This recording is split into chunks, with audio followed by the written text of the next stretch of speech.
dipersembahkan oleh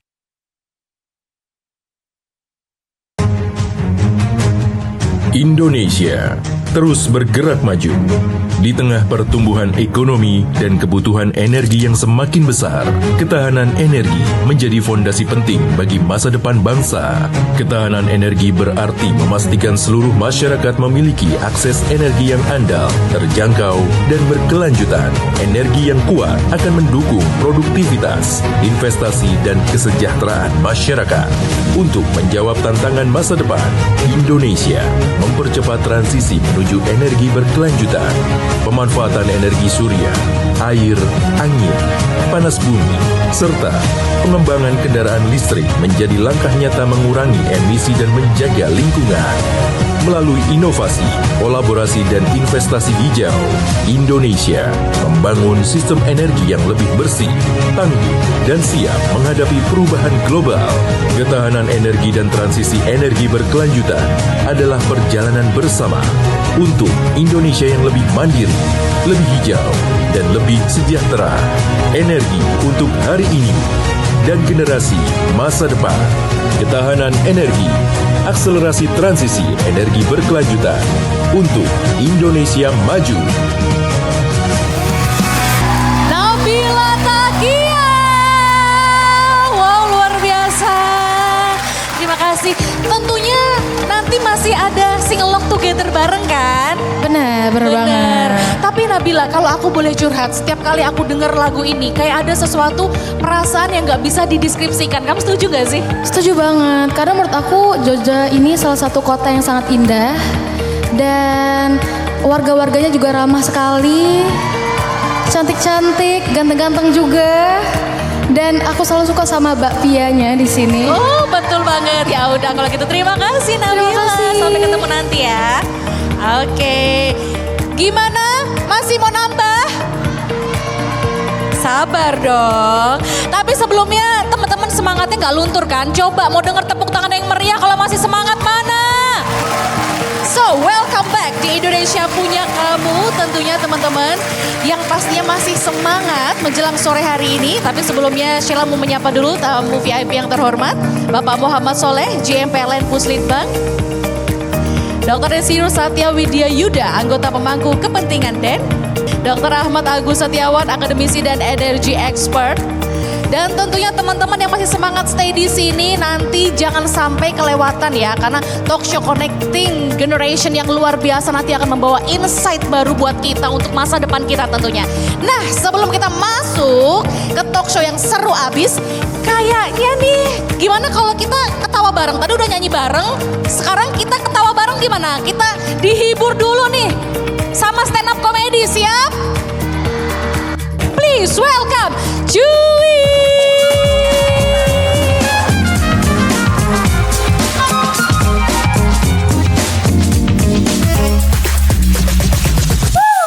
Saat narkoba mengancam keluarga, sahabat, dan masa depan, Anda tidak perlu menghadapinya sendirian. Hubungi call center 184 BLA NNRI untuk mendapatkan informasi, konsultasi, pelaporan, serta layanan terkait pencegahan dan pemberantasan penyalahgunaan narkoba. Satu panggilan dapat menjadi langkah awal menyelamatkan diri, keluarga, dan lingkungan dari bahaya narkoba. Call Center 184 BNNRI, siap melayani, siap membantu. War on Drugs for Humanity. Soal investasi, semua punya caranya sendiri. Beda generasi, beda cara, penuhi ambisi. Tapi ada loh investasi yang lebih high. Kenalin, ini Hoki. Kasih paham. Invest emas antam guys. No inflasi, cuan terus. Bisa beli online, no ribet. Di koleksi, seksi juga. Ini baru investasi generasi A to Z. Yuk jadi generasi untung punya emas. Assalamualaikum warahmatullahi wabarakatuh. Jujur, ini adalah hari yang sangat-sangat spesial sekali buat saya. Karena untuk pertama kalinya saya bisa tampil di sebuah kampus yang selalu menghasilkan mahasiswa-mahasiswi terbaik di Indonesia. Boleh tepuk tangan buat Universitas Gadjah Mada. Luar biasa. Mantap. Yang belum kenal, perkenalkan, nama saya Jui Purwoto dan saya adalah artis ya. Kok gitu banget reaksinya ya? Bentar, ini saya mau nanya nih sama teman-teman semua yang ada di sini. Saya mau nanya, teman-teman jawab jujur ya. Saya ini kelihatan artis nggak sih? Astagfirullahaladzim, udah kenceng, kompak lagi, tapi nggak apa-apa. Saya sadar itu. Makanya kenapa saya selalu memastikan penampilan saya ini serapih mungkin, Pak. Sekeren mungkin. Biar apa? Biar orang-orang sadar kalau saya ini artis. Tapi ternyata nggak ngaruh. Nggak usah jauh-jauh. Saya datang ke sini dari jam 6 pagi. Sampai sekarang. Saya keliling-keliling, mondar-mandir ke sana kemari, kok nggak ada yang minta foto loh. Nggak ada yang minta foto, Pak, serius. Nggak ada yang nyamperin saya sama sekali. Ini saya guest star loh, hey. Guest star loh saya, Kak. Kalau gini kan saya cuma ngerasa guest aja. Starnya enggak nih. Ada tapi tadi yang nyamperin saya, satu orang. Itu pun cuma nanya toilet. Astagfirullahaladzim, toilet di mana bang? Mana saya tahu. Makanya begitu Garuda TV, media sekelas Garuda TV undang saya ke sini, waduh, GR. Kok bisa-bisanya media sekeren ini ngundang saya? Iya keren, tepuk tangan buat Garuda TV. Kok bisa-bisanya? Padahal stand up komedian di Indonesia itu sekarang alternatifnya banyak banget. Yang terlucu bukan saya. Yang terbaik juga bukan saya, tapi yang terjangkau. Oh ini alasan Garuda TV ngundang saya. Tapi alhamdulillah Pak, 14 tahun saya ada di dunia stand up komedi.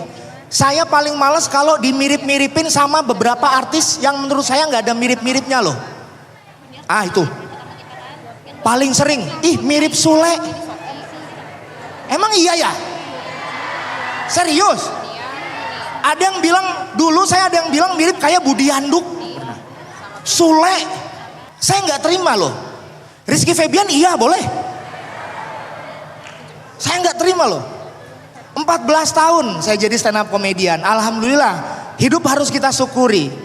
Alhamdulillah uang sudah ketabung, duit sudah kekumpul dan insya Allah tahun ini saya akan segera menikah. Thank you. Ya saya ngomong gini tiap tahun sih.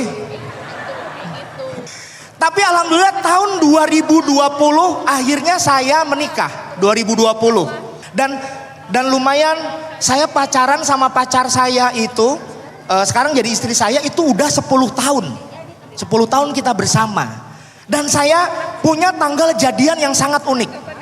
Saya jadian itu tanggal 26 Desember.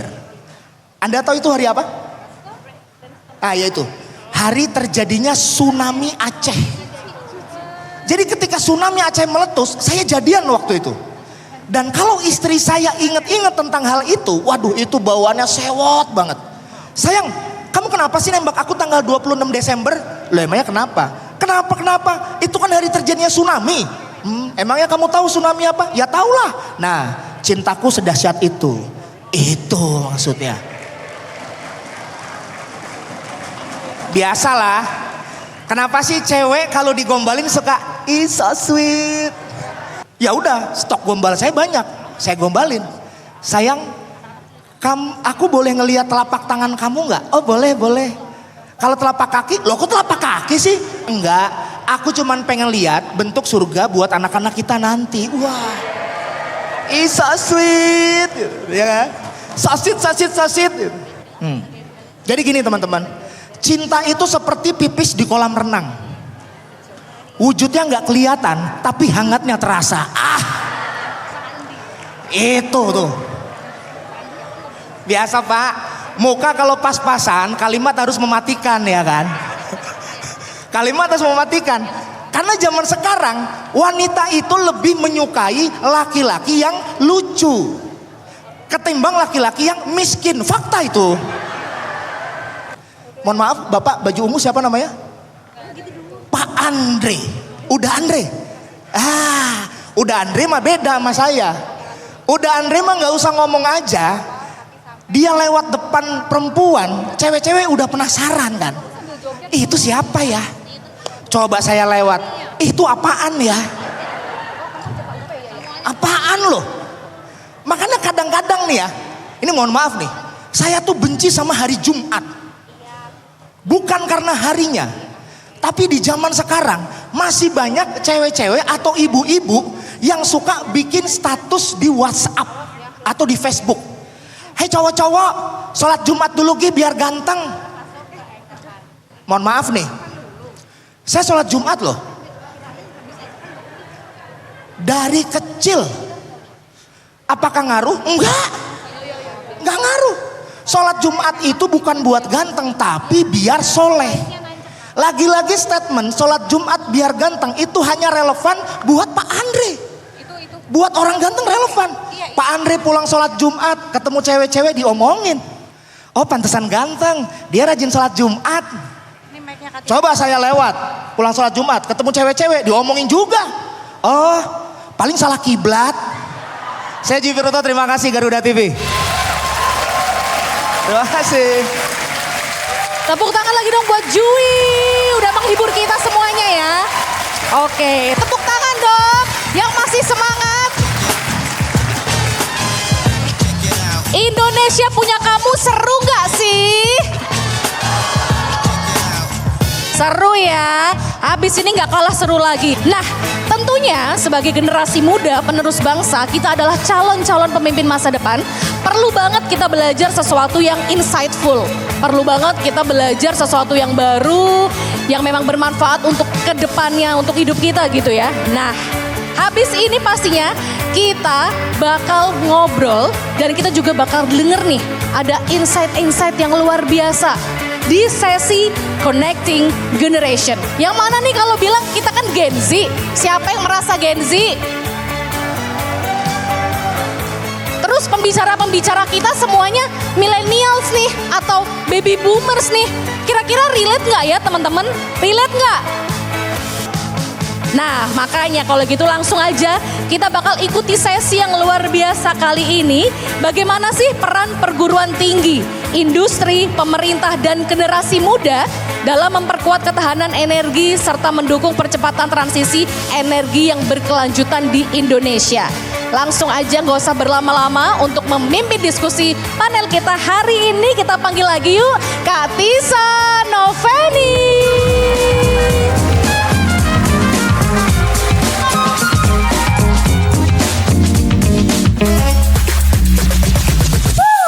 Saat narkoba mengancam keluarga, sahabat dan masa depan, Anda tidak perlu menghadapinya sendirian.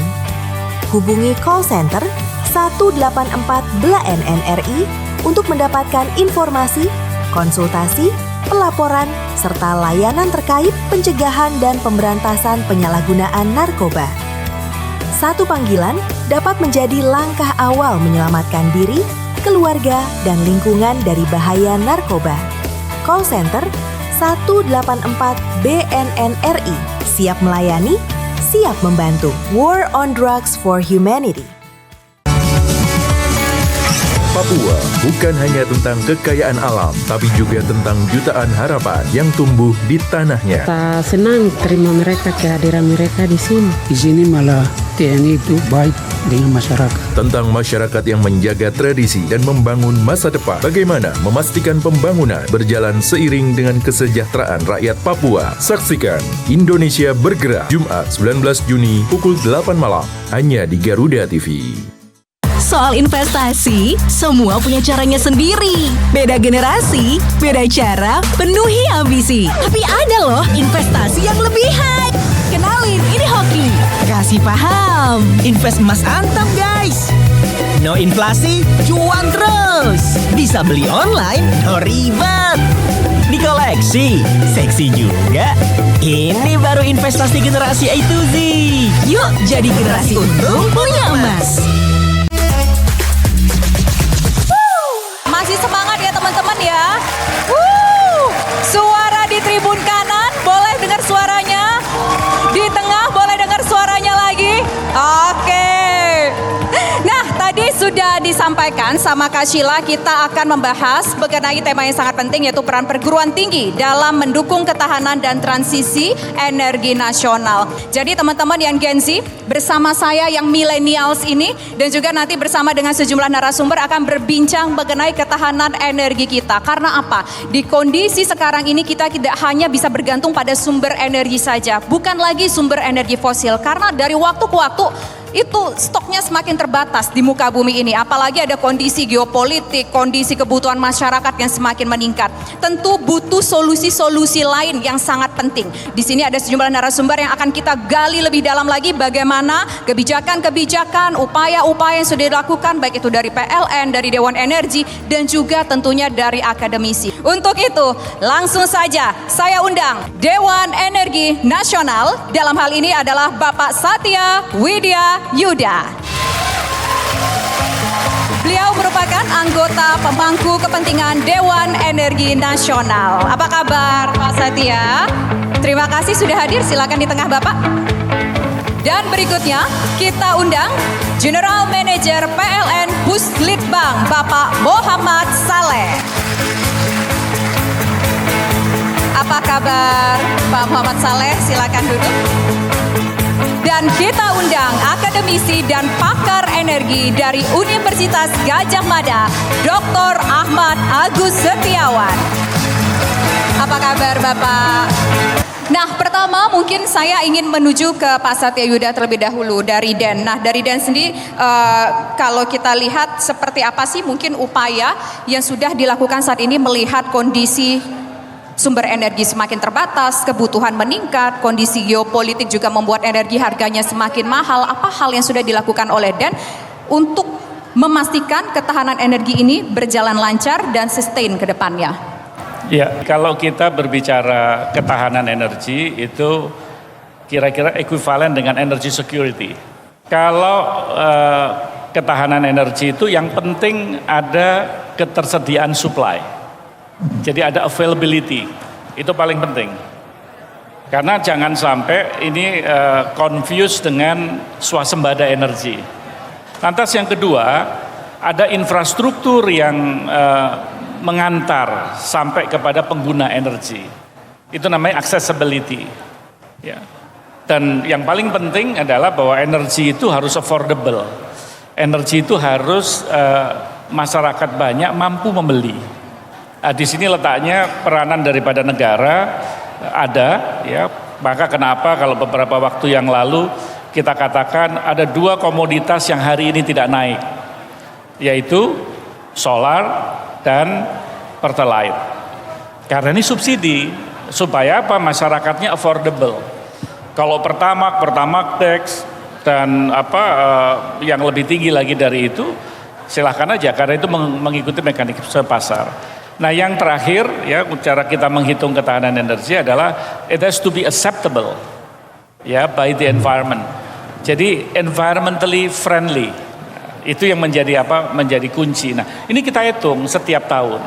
Kita hitung. Nah, kesimpulan terakhir kemarin kita coba bagi secara region, kita bagi menjadi 6 gitu ya. Mulai Indonesia Barat, Tengah, agak ke tengah, lantas ke timur dan lain sebagainya. Untuk supaya kita nanti kalau ditanya pada waktu kita dibilang bahwa berapa sih ketahanan energi kamu, di slide itu kelihatan 7,13. Nah, dari range 10 ini sebetulnya kategorinya sudah bagus karena itu masuk kategori tahan. Tapi jangan juga nanti saudara-saudara kita yang ada di kepulauan, katakan ada di Maluku, yang mungkin merasa masih belum mempunyai sumber energi yang cukup, ketersediaan yang cukup, atau bahkan tidak diterangi oleh listrik karena dia betul-betul pulau yang terluar, pulau yang penduduknya sedikit gitu ya. Nah, mereka komplain, kok bisa Indonesia bilang 7? Makanya kita bagi beberapa region supaya pada waktu mendefinisikan daerah tertentu yang mungkin nilainya lebih bawah, itu bisa kita pertanggungjawabkan. Oke, baik. Sekarang saya mau menuju ke Pak Muhammad Saleh. Dari PLN sendiri, PLN ini kan satu-satunya di tanah air sebagai pemasok energi listrik. Kemudian ini juga kaitannya erat dengan energi, mungkin energi baru terbarukan. Kalau dari PLN sendiri,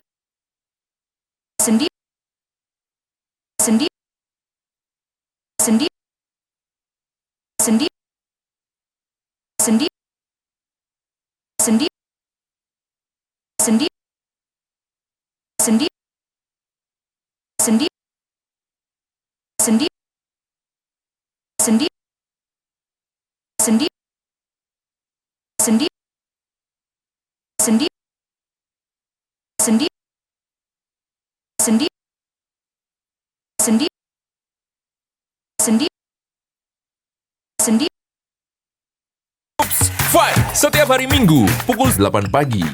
Hanya di Garuda TV.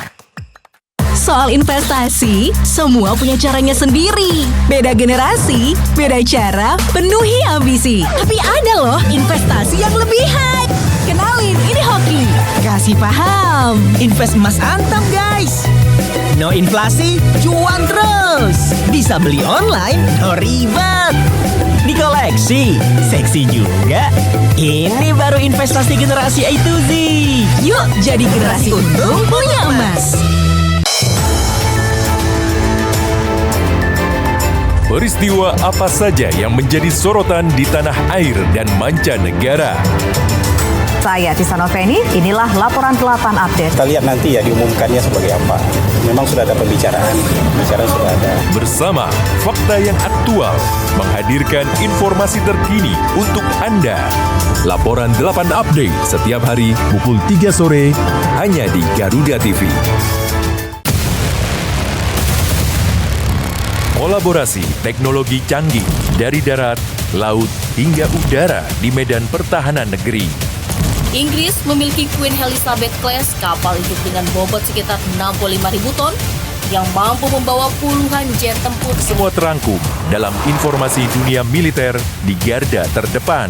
Saksikan Garda Dunia setiap hari Sabtu dan Minggu pukul 1 siang hanya di Garuda TV. Masih semangat ya teman-teman ya. Suara di tribun kanan, boleh dengar suaranya? Di tengah boleh dengar suaranya lagi? Oke.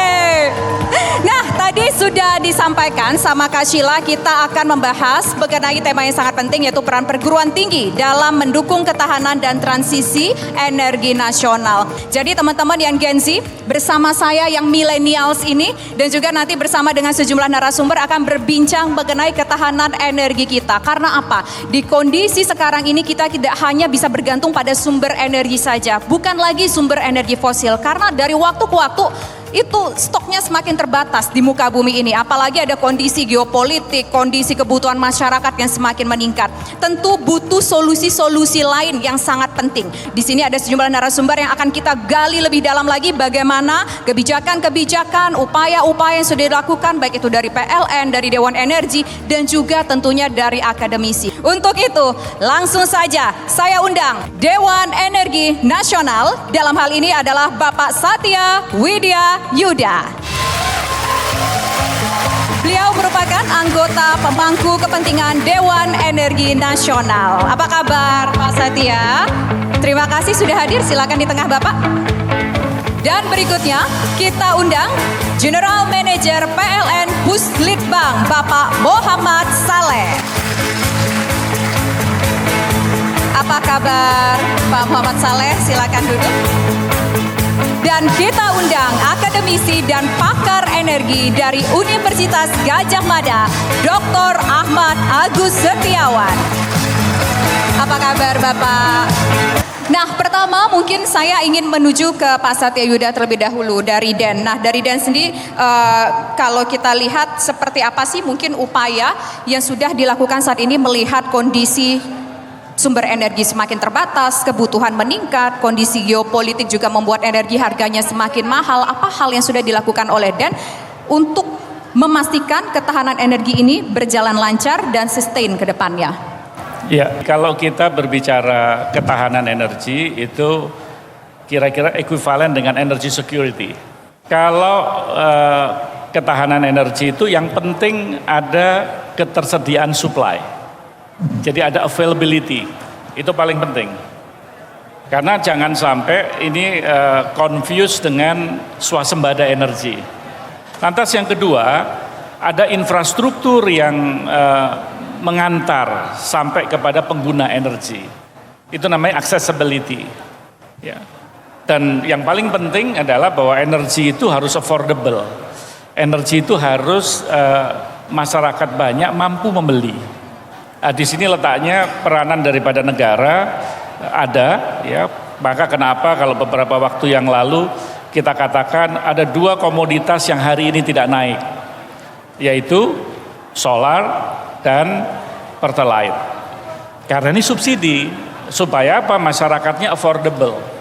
Kalau pertamax tax dan yang lebih tinggi lagi dari itu, silahkan aja karena itu mengikuti mekanisme pasar. Nah, yang terakhir ya cara kita menghitung ketahanan energi adalah it has to be acceptable ya by the environment. Jadi environmentally friendly. Itu yang menjadi menjadi kunci. Nah, ini kita hitung setiap tahun. Kita hitung. Nah, kesimpulan terakhir kemarin kita coba bagi secara region, kita bagi menjadi 6 gitu ya. Mulai Indonesia Barat, Tengah, agak ke tengah, lantas ke timur dan lain sebagainya. Untuk supaya kita nanti kalau ditanya pada waktu kita dibilang bahwa berapa sih ketahanan energi kamu, di slide itu kelihatan 7,13. Nah, dari range 10 ini sebetulnya kategorinya sudah bagus karena itu masuk kategori tahan. Tapi jangan juga nanti saudara-saudara kita yang ada di kepulauan, katakan ada di Maluku, yang mungkin merasa masih belum mempunyai sumber energi yang cukup, ketersediaan yang cukup, atau bahkan tidak diterangi oleh listrik karena dia betul-betul pulau yang terluar, pulau yang penduduknya sedikit gitu ya. Nah, mereka komplain, kok bisa Indonesia bilang 7, makanya kita bagi beberapa region supaya pada waktu mendefinisikan daerah tertentu yang mungkin nilainya lebih bawah, itu bisa kita pertanggungjawabkan. Oke, baik. Sekarang saya mau menuju ke Pak Muhammad Saleh. Dari PLN sendiri, PLN ini kan satu-satunya di tanah air sebagai pemasok energi listrik. Kemudian ini juga kaitannya erat dengan energi, mungkin energi baru terbarukan. Kalau dari PLN sendiri, bagaimana kemudian mengkorelasikan antara ketahanan energi ini dengan menghasilkan energi yang bersih? Seperti apa, Pak Muhammad Saleh? Baik, makasih. Jadi kalau bicara mengenai transisi energi ya, saat ini memang PLN sebagai salah satu organ pemerintah ya, bagian dari BUMN yang diminta memang untuk memimpin transisi energi. Jadi salah satu medianya adalah melalui RUPTL. Jadi RUPTL terbaru itu sudah menginstruksikan bahwa sampai 2034 ya, nanti ada sekitar 70% sumber energi itu berasal dari energi terbarukan dengan berbagai sumber ya, mulai dari matahari, kemudian dari angin, dari air, ya, kemudian dari sumber-sumber lain. Seperti tadi disebutkan ada biomasa, kemudian dari berbagai sampah. Kemudian juga yang baru ini ya, yang sedang saat ini digodok juga adalah dari nuklir. Jadi RUPTL yang terbaru itu sudah memandatkan bahwa kita sudah akan mengoperasikan pembangkit tenaga nuklir ya sebesar 500 MW. Nah, berasal dari situ bahwa sehingga PLN sudah punya roadmap ya untuk kita bisa menerapkan energi bersih. Nah, saat ini secara transisi juga ya PLN tadi juga sudah menggunakan energi bersih dari berbagai sumber yang ada. Jadi boleh dikatakan pembangkit PLN saat ini sudah diusahakan bisa menggunakan semua jenis energi bersih yang tersedia. Saat ini sampai dengan 5% dari batu bara itu sudah digantikan dengan biomasa. Jadi biomasa dicampur dengan batu bara dan digunakan di pembangkit listrik PLTU. Jadi sudah lebih bersih. Dengan kita juga menyiapkan sisi transmisinya, distribusinya, kemudian juga nanti ada juga infrastruktur pendukung yaitu baterai energy storage untuk nanti bisa mengamankan jadi energi baru yang sifatnya tadi dari surya maupun dari angin yang sifatnya tadi intermiten, ya istilahnya intermiten, itu bisa lebih andal lagi untuk tenaga listrik. Jadi secara prinsip PLN sudah menyiapkan segala aspek untuk memanfaatkan energi baru dan terbarukan. Sebelum menuju ke Pak dosen, tentu kita ingin dengar juga nih Pak, suara generasi muda kita, suara Gen Z kita. Mungkin ada yang ingin memberi pandangan ataupun pendapatnya tentang diskusi kita. Boleh dari tribun dulu? Ya, oke, silakan. Baik, terima kasih banyak Kak. Selamat siang Bapak, perkenalkan nama saya Denny, saya dari Universitas Gadjah Mada. Di sini saya ingin bertanya ya Pak terkait dengan energi, walaupun bidang keilmuan saya di humaniora Pak, tapi ini sangat menarik sekali gitu terkait energi ini. Jadi kan saat ini ya Pak, universitas itu selalu digencarkan dan didorong untuk melakukan riset di bidang energi. Sehingga hal tersebut juga menjadi inovasi baru dan tentunya dalam berbagai bidang ya Pak, seperti PKM ataupun program-program lainnya untuk mahasiswa. Nah, tapi permasalahannya biasanya mahasiswa itu kan walaupun diberikan target nih Pak oleh kementerian, oleh universitas, hanya berada di laboratorium saja sehingga tidak berdampak terhadap masyarakat gitu Pak. Pertanyaan saya, bagaimana solusinya dari kementerian ini untuk bisa memberikan dampak positif terhadap masyarakat atau dampak dari penelitian tersebut, karena untuk menghilirisasi itu kan cukup ada tantangan gitu Pak. Terima kasih Pak. Oke, silakan Pak Satya. Ya, coba kita lihat apa yang UGM lakukan hari ini. Ya, supaya kita tahu persis peranan daripada universitas sekaliber UGM itu sudah mempunyai beberapa research center dan juga melakukan beberapa peran-peran yang strategis. Itu contohnya ya. Jadi ada bioenergy, nuklir, dan juga mengenai baterai EV yang juga turut dikembangkan di sini. Bahkan saya boleh katakan UGM satu-satunya universitas yang mempunyai S1 di teknik nuklir.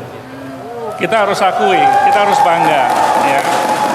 Di dalam kita bertransisi ya, di dalam kita bertransisi, kita mengecilkan atau mengurangi peran daripada fosil untuk menuju kepada energi baru dan energi terbarukan. Nuklir itu masuk di dalam energi baru. Bahkan ya beberapa waktu yang lalu kebetulan saya ada kesempatan melihat perkembangan daripada PLTN yang skala kecil di Amerika. Kita coba mengidentifikasikan sebetulnya talent yang ada di Indonesia yang menguasai nuklir itu berapa. Ternyata apa? Ternyata banyak lulusan teknik nuklir dari Gadjah Mada karena tidak ada pekerjaan yang pas, dia keluar. Dia masuk ke jenis pekerjaan yang lain. Dan kalaupun mereka kita hitung, ternyata masih kecil Pak. Jadi kita membutuhkan itu. Maka kenapa saya tanya kalau di ITB itu masuk di S2, ya di ITS itu masuk di fisika. Jadi tidak spesifik seperti yang ada di Gadjah Mada. Jadi ini kita harus bangga. Maka kalau sebagai mahasiswa UGM ada partisipasinya di sini karena sumber daripada intelektual gitu ya yang nanti menyambut transisi energi itu adalah available di sini. Yang kedua, ada juga bioenergy. Ya, ada fakultas kehutanan di sini. Oke. Iya kan? Nah, sehingga apa? Riset-riset yang mengenai bioenergy, terlebih Presiden mengatakan bahwa B50 pada tanggal 1 Juli ini harus bisa tercapai, itu membutuhkan riset bagaimana bisa produktivitas daripada sawit kita ya yang nanti digunakan di dalam negeri sebagai campuran daripada bioenergy tadi atau biofuel tadi bisa menjadi 50%. Di samping kita juga komoditas sawit itu komoditas handalan Indonesia di luar negeri.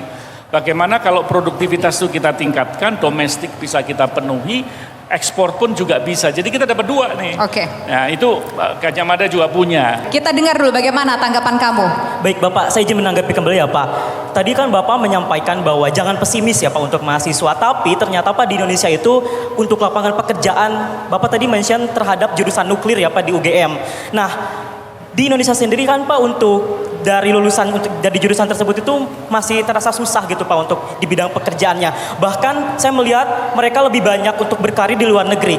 Oleh karena itu kan berarti anak muda di Indonesia saat ini malah mereka lebih menyukai untuk berkarir di luar negeri Pak dibandingkan di Indonesia sendiri. Lapangan pekerjaan susah sehingga mereka merasa ngapain di Indonesia, padahal di luar negeri anak muda kami itu lebih misalnya dihargai gitu Pak. Nah saya ingin bertanya terkait ini, bagaimana Pak tanggapannya? Oke Pak, ini keluhan-keluhan Indonesia, ini juga pernah kalau nggak salah disampaikan ketika lagi heboh-heboh LPDP ya Pak ya. Gimana kita mau kembali ke Indonesia, kita belajar sesuatu tapi di Indonesia ilmu kita nggak keserap. Ini gimana Pak? Mungkin Dan mencoba memotret ini meskipun kita tahu ya bahwa Dan ini bicara soal energi, tapi apakah kira-kira udah riset dilakukan, mereka belajar iya, mereka sekolah iya, tapi ketika mereka mau kerja, skup kerjanya sempit banget yang bisa menerima. Ya, ini memang menjadi tugas daripada pemerintah ya. Maka kita punya senario di dalam kebijakan energi nasional yang mengedepankan ya lembaga-lembaga riset yang ditelurkan oleh universitas itu kita ada payung hukumnya. Ini pasal-pasal yang ada di dalam kebijakan energi nasional. Kita coba untuk kita kembangkan dan kita wadahi. Jadi mudah-mudahan ya keluhan Mas Dedi itu insya Allah akan terjawab dalam waktu yang tidak lama lagi ya. Jadi kalau kita ikutin dari apa yang berkembang, bagaimana transisi energi itu harus didukung oleh sumber daya manusia yang cukup, ya mudah-mudahan itu menjadi peluang. Ya kita akan berubah, ya kita berbeda dengan yang sebelumnya. Semoga kita tidak ada brain lagi. Izin interupsi lagi ya Pak. Wah, apa baik nih? Pak, tadi kan Bapak mengatakan bahwa beberapa tahun ke depan atau mungkin terdekat ini akan ada program. Boleh tidak Pak diberitahu sekarang apa programnya ataupun tujuan goalsnya gitu di masa yang akan datang terkait dari energi ini. Terutama ya tadi kan ada mention ya Pak dulu tadi disampaikan juga kabur aja dulu gitu Pak. Apalagi kemarin-kemarin ya tadi kan disampaikan juga bahwa kalau melihat ya Pak ke belakang bahkan hari-hari ini juga masih ramai Pak tentang LPDP. Mereka berpikir ulang gitu untuk dapat LPDP karena terkadang ketika mereka sudah pulang ke Indonesia malah mereka yang terdampak gitu Pak. Nah, bagaimana caranya dari program yang tadi akan Bapak sampaikan itu bisa ada dampak nyata untuk bagi kami generasi muda saat ini karena kami tentunya ingin berkontribusi untuk Indonesia, bukan hanya satu orang saja. Terima kasih Pak. Baik, silakan Pak Satya Yuda ditanggapi bagaimana caranya komitmennya dari pemerintah. Mungkin singkat sampai nanti saya juga mendengar. Oke, tenang teman-teman. Silakan Pak Satya. Jadi begini, ini bukan kejadian sekarang ya. 40 tahun yang lalu pada waktu saya melamar di perusahaan minyak asing, di perusahaan migas ya, minyak dan gas bumi. Itu ternyata begitu kita masuk, kita mengetahui bahwa ada 21 disiplin ilmu yang diperlukan. Orang tadinya berpikir kalau migas pasti perminyakan, geologi, enggak. Di sana ada aspek hukumnya, ada aspek ekonominya, ada aspek accountant-nya, ada aspek prosesnya, ada aspek desainnya. Jadi setelah saya total ada 21 disiplin ilmu. Maka kadang ya yang terjadi adalah antara permintaan lapangan pekerjaan dengan informasi yang dimiliki oleh mahasiswa tidak match. Kadang mereka tidak tahu gitu, sehingga itu dianggap bukan menjadi peluang. Maka kenapa waktu itu ya, kita minta perusahaan-perusahaan itu untuk ya seperti sekarang ini kita sosialisasi ke universitas ya agar supaya ada pemahaman yang baik. Oke, nah Pak dosen ini mungkin juga mendengarkan curahan hati mahasiswa ya ketika mungkin melakukan bimbingan, ketika mungkin tengah memiliki proyek riset begitu ya, ada rasa kekhawatiran dari mahasiswa. Bagaimana kemudian pihak Civitas Kampus sendiri menilai soal keterlibatan kampus, soal juga jaminan mungkin anak-anak kampus ini mereka bisa ikut turut serta untuk membangun negeri ini melalui mungkin membantu menciptakan berkontribusi untuk energi bersih dan energi baru terbarukan ini Pak. Ya baik, terima kasih. Jadi Pak Satya, saya dari Departemen Teknik Nuklir dan Teknik Fisika Pak. Jadi ini adalah gabungan antara energi baru dan energi terbarukan. Di Teknik Fisika kami energi terbarukannya, yang nuklirnya kami juga memainkan. Jadi ini adalah kegiatan kami, bagaimana kami mencoba mengawinkan antara fotovoltaik dengan agri-teknologi. Jadi kami bersama-sama dengan teman-teman teknologi pertanian, kami mendapatkan pendanaan dari equity dari DBKM UGM. Dalam case ini UGM sudah memberikan kesempatan dan dalam kejadian penelitian ini kami mengupayakan untuk bekerja sama dengan Malaysia. Kami menuju ke sana untuk melakukan case study di Solar Research Institute. Di sana punya satu lahan cukup gede di tengah-tengah lahan sawit, tiba-tiba ada satu lahan milik kampus yang kemudian dikembangkan yang namanya fotovoltaik atau solar farm. Di kami akan mengupayakan konsep seperti ini, yaitu teknologi pertanian agrivoltaik yang mewujudkan desa mandiri pangan. pertanyaan-pertanyaan yang dimunculkan tadi, setelah ini, so what gitu ya Pak ya. Sebenarnya ada opportunity, mungkin teman-teman sejak mahasiswa juga bisa mengupayakan. Kamu bisa mengembangkan yang namanya startup misalnya. Opportunity untuk mengembangkan startup juga bisa dikembangkan. Kebetulan saya juga punya bimbingan, ada satu startup yang memulai untuk memainkan case-case ini. Jadi opportunity ada, adik-adik mahasiswa memiliki peluang dan juga akomodasi maupun fasilitas. Oke, baik. Itu tadi penjelasan dari Pak dosen ya, apa saja upaya yang sudah dilakukan kampus untuk membantu mewujudkan terwujudnya energi baru terbarukan. Gak cuma menghasilkan energi, tapi dari sini kita juga melihat bahwa yang namanya soal ketahanan ataupun swasembada itu bukan hanya soal energinya saja, tapi dari energi juga penting kita bisa berkolerasi dengan hal lainnya, yaitu soal ketahanan pangan. Karena negara tanpa energi akan sulit, negara tanpa pangan pun juga akan sulit.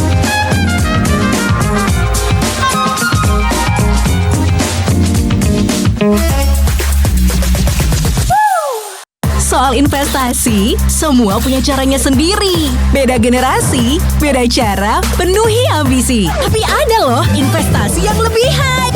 Kenalin, ini Hoki. Kasih paham. Invest emas antam guys. No inflasi, cuan terus. Bisa beli online, no ribet. Di koleksi, seksi juga. Ini baru investasi generasi A to Z. Yuk jadi generasi untung punya emas. Mungkin ada tanggapan dari mahasiswa lainnya. Saya mau yang di bagian tengah deh, yang di bawah. Oke, saya Nabil Febian Saputra dari Universitas Negeri Yogyakarta. Pertanyaan yang ingin saya tujukan kepada Bapak Muhammad Soleh. Percepatan transisi energi saat ini di Indonesia itu menjadi salah satu yang menjadi prioritas selain ketahanan pangan. Nah, tapi dalam realitasnya itu masih banyak masyarakat, tentunya kita yang masih ketergantungan terhadap energi fosil. Nah, bagaimana peran kita selaku mahasiswa, dosen dan juga perguruan tinggi untuk mendukung hal tersebut, yang mana perguruan tinggi sebagai agen perubahan tetapi tidak menyampingkan realitas akan penggunaan energi nasional yang semakin meningkat seperti itu, Pak. Oke, baik. Silakan ditanggapi Pak Muhammad Soleh. Ini bukan bermaksud untuk membuat perang antara energi fosil dengan energi listrik begitu ya Pak. Silakan Pak. Ya, baik. Makasih Adik dari tadi Universitas Negeri Yogyakarta ya. Ya, makasih. Pertanyaannya apa peran mahasiswa dan perguruan tinggi untuk mendukung transisi energi? Tadi sebenarnya luas sekali ya. Kesadaran untuk transisi energi ini harus dimulai dari kita semua, dari generasi muda ya, sampai nanti ketika kita sudah di industri harus kita menjalankan kesadaran transisi energi tersebut menuju energi yang lebih hijau. Nah, kesadaran itu bisa dimulai dengan banyak hal ya. Dengan kita misalnya sudah banyak teknologi-teknologi ya yang mendukung pada transisi energi yang secara bertahap. Namanya juga transisi. Nah, contoh dari sisi misalkan pakai kendaraan.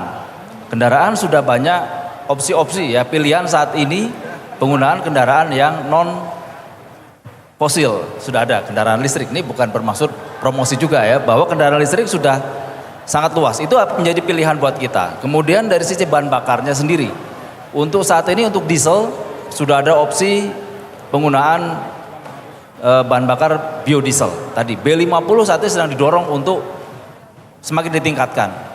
Nah, kemudian juga untuk dari bensinnya bagaimana? Bensin sudah tersedia dicampur dengan etanol ya. Saat ini sudah E5.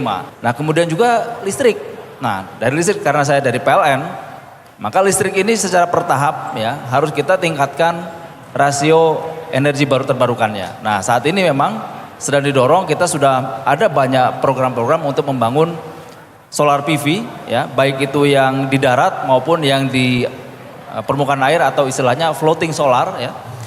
Kemudian juga banyak sekali pembangunan hidro di Kalimantan Utara, nanti ada banyak sekali kapasitas ya hidro baru nanti sampai dengan tahun 2032. Nah, bagaimana mahasiswa bisa dan perguruan tinggi? Pertama, mahasiswa harus menyiapkan tadi kompetensinya ya. Nanti ketika industri itu siap ya, misalkan nanti ada tadi disebut nuklir. Kalau nuklir itu siap, Anda siap nggak mengisi posisinya? Jangan sampai ketika itu ada kita tidak siap. Kemudian juga dari perguruan tinggi bagaimana mempersiapkan tadi kompetensi dan nanti risetnya. Kemudian juga teknologi-teknologi baru. Ya, saat ini kita masih cukup banyak teknologi yang harus diimpor. Nah, sehingga kita butuh tuh kontribusi dari mahasiswa dan perguruan tinggi untuk mengisi ruang-ruang kosong ya di dalam transisi energi. Oke, baik. Bagaimana Nabil? Oke, tambahan. Jadi seperti yang kita tahu, teknologi Indonesia saat ini masih belum bisa membantu dalam transisi energi, dan juga transisi energi itu butuh uang yang sangat besar. Nah, menurut Bapak itu bagaimana caranya agar proyek tersebut itu tidak terjadi adanya korupsi? Padahal seperti yang kita tahu, untuk kebiasaan masyarakat Indonesia saat ini, meskipun hal tersebut menjadi prioritas, itu masih ada saja hal untuk dikorupsi. Nah, menurut Bapak gimana sih caranya agar kami selaku masyarakat dan juga mahasiswa agar percaya kepada khususnya pemerintah agar transisi energi tersebut bisa cepat terlaksana, tidak perlu mengeluarkan uang yang tidak perlu, dan juga kami bisa langsung berpartisipasi untuk mendukung adanya transisi energi seperti itu, Bapak. Silakan Pak Muhammad Saleh. Oh, keren sekali nih. Energi bersih yang harus bersih nih berarti. Ya, kalian nyebut-nyebut korupsi ini agak sensitif ya. Ya baik teman-teman, saya rasa kita butuh dukungan dari semua pihak ya untuk memastikan bahwa proses itu berjalan dengan baik ya. Rambu-rambu, koridor, peraturan itu sudah sangat banyak. Sudah mengawal ibaratnya itu seluruh proses ya tender yang dilakukan itu akan terjadi proses yang fair ya, kemudian juga bersih ya, bebas dari korupsi, kolusi dan nepotisme. Kita juga itu dari aturan sudah dijaga. Kami juga butuh bantuan juga untuk bisa sama-sama mengawal ya, menginformasikan jika ada memang terjadi peluang-peluang potensi katakanlah penyalahgunaan ya dari proses tersebut. Nah, kemudian kita juga butuh dukungan tadi, bagaimana bahwa kita semangat untuk transisi energi, tapi masih ada juga pihak-pihak yang tidak kurang menerima untuk transisi energi. Jadi barangkali dicari juga informasi. Sudah cukup banyak proyek-proyek transisi energi yang mendapatkan penolakan dari masyarakat. Nah, kita butuh bantuan juga dari mahasiswa ini, generasi muda, untuk sama-sama, yuk kita jelaskan bahwa transisi energi ini penting, prosesnya sudah dikawal, kita dukung bersama oleh seluruh lapisan masyarakat. Demikian. Oke, tampaknya Pak Satya Judo juga perlu menambahkan ini ya pertanyaan-pertanyaan yang disampaikan oleh mahasiswa kita yang kedua tadi. Singkat saja Pak Satya. Oke, jadi kalau transisi energi, kebetulan kita ini sudah memulainya cukup lama. Ya, tahun 2021 Presiden Jokowi di Glasgow mengatakan bahwa kita diminta net zero pada tahun 2060. Ya, itu menjadi starting point di mana kita menghitung ke belakang agar net zero itu bisa dicapai di tahun 2060.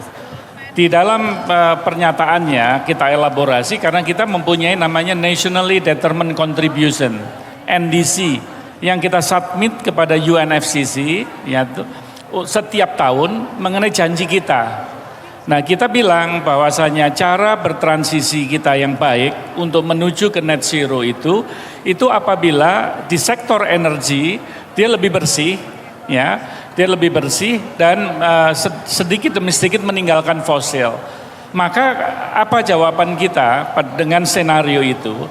Kita menginginkan bahwa ada satu teknologi yang membuat energi yang kategori energi baru dan energi terbarukan itu secara keekonomian viable option, menjadi opsi yang memungkinkan. Nah, tapi ternyata dunia kan luar biasa berdinamika ya. Akhirnya sebagian daripada negara dia kembali kepada energi fosilnya di dalam rangka untuk menjaga energi security-nya. Maka kenapa Indonesia kita mengatakan kepada dunia kita tidak menghilangkan energi fosil karena itu adalah energi yang kita miliki. Kita tidak pengen kita bertransisi tapi itu ke chaos. Ya, kita ada satu masalah tersendiri. Maka yang kita ingin capai adalah satu, kita melakukan dekarbonisasi daripada fosil. Jadi walaupun fosil dijalankan, tetapi itu harus kita turunkan emisi karbonnya sambil kita menunggu ya teknologi untuk pengembangan energi baru dan juga energi terbarukan yang tadi pagi dijelaskan mengenai waste to energy, tadi disinggung mengenai nuklir, itu dia bisa berkompetisi dengan energi fosil yang akhirnya itu menjadi pilihan yang tidak bisa kita tinggalkan. Nah, strategi itu ada di dalam kebijakan energi nasional. Jadi tolong baca ya, PP 40 tahun 2025. Baik. Itu adalah cara kita bertransisi dengan sifat yang istilahnya just energy transition. Bertransisi dengan berkeadilan. Oke, baik. Terima kasih Pak Satya Yuda. Terakhir saya ingin menuju ke Dr. Ahmad. Silakan closing statement dari Anda. Mungkin ada hal yang ingin ditambahkan terkait dengan tema diskusi kita ini, terutama juga mungkin kaitannya dengan teman-teman di kampus dan juga dengan para dosen. Ya. Jadi adik-adik semua ini adalah masa depan Anda. 2050 adalah usia Anda ketika Anda akan jadi seorang profesional. Benar nggak? Sekarang 2020 berapa? 6. 2050 itu berapa tahun lagi? Itu adalah masa di mana Anda akan menjadi puncak dalam profesional Anda. Anda lihat sendiri, ini dunia sudah menuju ke sana dan Anda pun dipaksa dalam tanda kutip untuk menuju ke sana juga. Indonesia sudah menerapkan dan kita meminta diskon dari 2050 ditambah 10 tahun dong gitu. Kita minta 2060. Nah, apa yang terjadi dalam dunia? Anda sudah bisa melihat di situ 2020 sudah mulai ditinggalkan teknologi-teknologi yang kotor. Nanti ke depan, sekarang 2025 ke 26, Anda bisa baca sendiri di situ no new sales of fossil fuel boilers misalnya. Ke depan semuanya pada tahun 2050 semuanya serba new and renewable energy. Bisa nggak bayangin masa itu? Dan opportunity, kesempatan, peluang apa yang akan Anda tarik dari situ? Tentu ini adalah masa yang sangat pendek, namanya transisi ya. Transisi itu bukan selamanya. Transisi adalah waktu yang pendek, tetapi kita harus bersiap. Tetapi inilah kesempatan terbaik, satu-satunya waktu terbaik ketika semua dunia sepakat agar kita tidak lagi mengemit CO2 more than, sehingga menghasilkan lebih dari 1,5 derajat Celcius kenaikan bumi. Kita harus moving forward, dan Andalah pemain-pemain utamanya. Jadi kalau bisa mengambil titik yang sangat penting adalah ada opportunity, ada kesempatan, ada peluang, maka ambillah apapun itu, tidak hanya satu bidang. Karena ke depan pendekatan-pendekatan ini adalah pendekatan yang multidisiplin. Di sana bukan hanya teknik saja. Di sana dibutuhkan AI, di sana dibutuhkan IoT, dibutuhkan accounting on karbon. Di sana dibutuhkan bagaimana agar hukumnya aman, bagaimana agar financingnya juga beres, multidisipliner begitu ya Pak ya. Bahkan mendekati masyarakat. Jadi Anda semua ada peluang, dan satu-satunya yang harus Anda siapkan adalah capacity building ditingkatkan, engagement yang dikuatkan, dan mari kita lihat masa depan yang lebih green, lebih bersih dan berkualitas. Terima kasih. Baik, terima kasih akademisi dan pakar hukum energi UGM Dr. Ahmad Agus Setiawan. Terima kasih juga Pak Satya Yuda dari Dewan Energi Nasional. Kemudian terima kasih juga Pak Muhammad Saleh selaku General Manager PLN Puslitbang. Boleh tepuk tangan sekali lagi yang meriah untuk ketiga orang narasumber kita. Hari ini kita berbincang tema yang sangat penting sekali, yaitu peran perguruan tinggi dalam mendukung ketahanan energi dan transisi energi nasional. Di sini ada leader sektornya untuk transisi energi nasional, yaitu ada PLN. PLN sudah punya roadmap-nya, mau ngapain ke depannya, dan kira-kira bagaimana keterlibatan mahasiswa bisa berkolaborasi bersama dengan kampus, dengan PLN, dengan Dewan Energi, dengan pemerintah. Banyak hal-hal yang dirasakan teman-teman bisa berkontribusi serta dalam mewujudkan transisi energi bersih. Dan harapannya tentu saja net zero emission kita di tahun 2060 itu bisa terwujud, apalagi tadi disampaikan kalau bisa 2050 kita udah zero net emission carbon, supaya kita bisa hidup lebih sehat lagi, tidak ada lagi polusi-polusi yang muncul dari pembakaran energi. Dan sumber energi pun banyak, meskipun tadi disampaikan oleh Pak Satya Yuda kita memang masih menggunakan energi fosil, tapi kita berusaha bagaimana bisa menurunkan polusinya melalui dekarbonisasi. Tentu saja selain ada energi terbarukan, juga ada bauran energi yang masih terus berjalan sejauh ini. Kita harapkan agar lingkungan kita bisa sehat, lingkungan kita bisa bersih, dan energi kita tetap kuat demi masyarakat Indonesia dan masa depan Indonesia yang lebih hebat dan kuat lagi mendatang. Terima kasih sekali lagi, selamat sore Bapak-Bapak atas waktunya.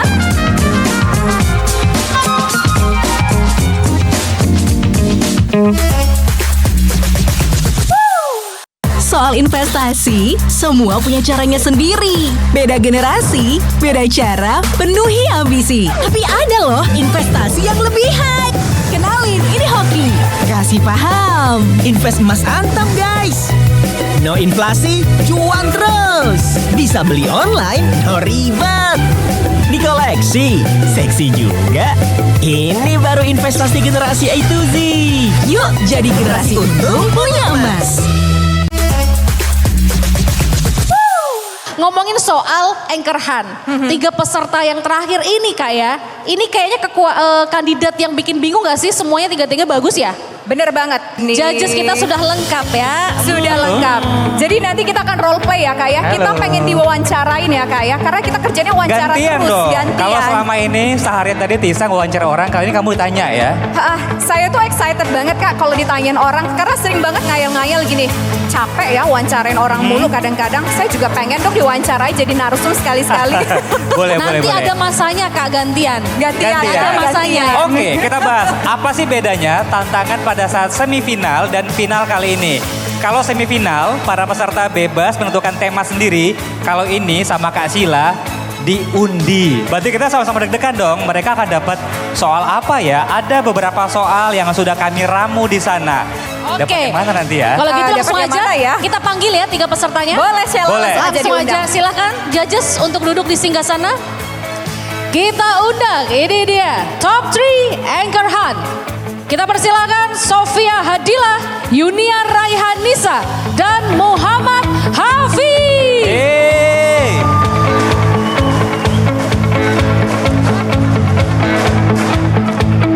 Oke, ya.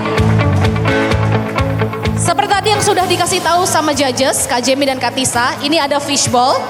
Nanti teman-teman akan random mengambil temanya. Dikasih tahu, kemudian langsung dikasih kesempatan untuk live report. Kemudian wawancara 2 judges kita ya, sebagai narasumber. Oke? Peserta pertama Sofia Hadilah, silakan untuk mengambil tema.